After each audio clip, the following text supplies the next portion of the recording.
All right, here we are. We got this giant white oak bowl cord. This oak has given me so much problems, but we'll see what we do. This is Anchorseal. I buy this at my turning club, the Detroit area wood turners. You bring them a gallon jug and they just sell you it out of the vat. It's cheaper than going online or whatever, and it supports the club too. So you just apply it with the paintbrush, or I do at least, and it's messy. I put down parchment paper to try and alleviate this. Yeah, because he's messing up all my cutting boards. Yeah. Guy told me, what was it, Ray, the old man, mentor, said, put it on there like it didn't cost you nothing.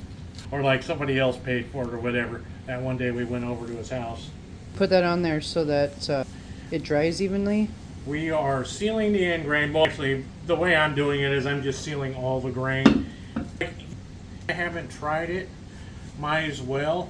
You could just focus the end grain if you wanted to, because what you want it to do is dry more evenly. That's what causes cracking and splitting and checking, is the end grain is like straws. Free water flows out of it, and then that causes uneven drying.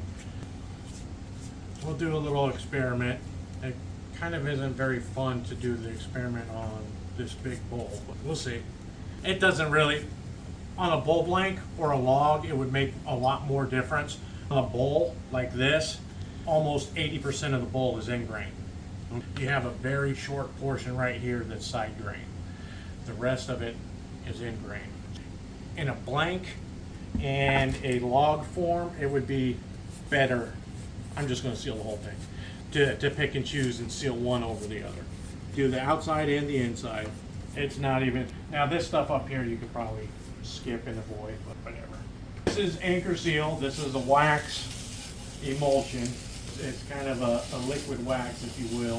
It dries like wax, like you dip this in hot melted wax. It's kind of cool. Really messy though. I had to flip the potatoes.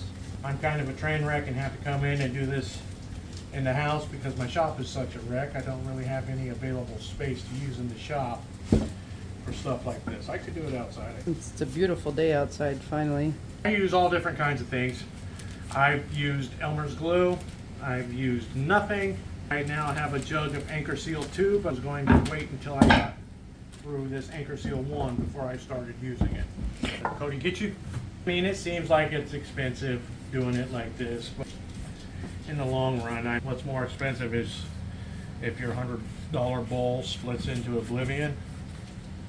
So That's more like a $150, $200 bowl. There you go. you can come back and do a second coat and a third coat if you want. I don't know. I'm still under the premise that wood's going to do what it does.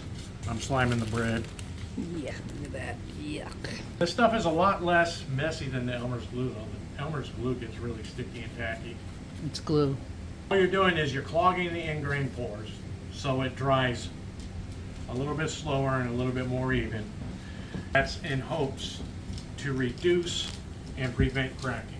Different people have different methods.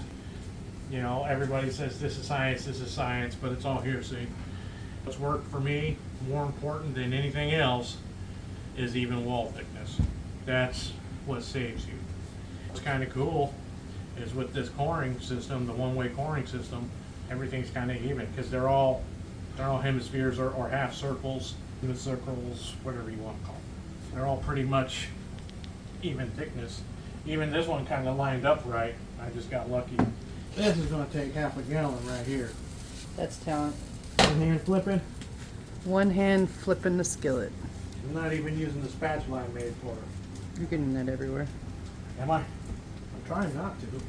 So, this is a lot more messier than the glue though. The glue kind of sticks where you put it, sticky. This stuff kind of flops and slaps and flies off and droplets. It's like paint. You get splatter everywhere. I got these little voids and impressions down in there. I'll put some, actually it's probably not a good idea to put wax in there. That means you'll have to Dremel it out later or whenever you epoxy it. Big, awkward, and unwieldy bowl. I'm excited though. I've never turned anything this big. Up until now, I've been limited by my 14-inch lathe. So the problem is I broke down all my wood for the 14-inch lathe, so I don't have a whole lot of big wood left to do all this stuff. It just means I need to collect more new wood. No. I'm kind of grounded from collecting wood until I use up what I have. Mm. A lot of people think this stuff is magical voodoo stuff that's going to, if you put it on your bowl, it's going to magically not crack. I'm not into it. It's a step, it doesn't hurt any that I can tell, so I do it.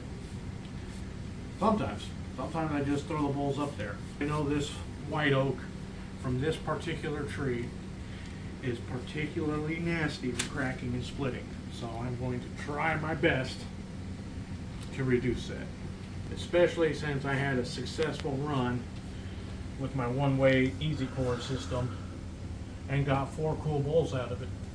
And she's probably getting arms tired, so we're going to wrap this up. It'll take a day, you know. In the morning the wax will probably still be on, a little bit runny in some areas. I might apply a second coat because I really want this to be successful. We'll see.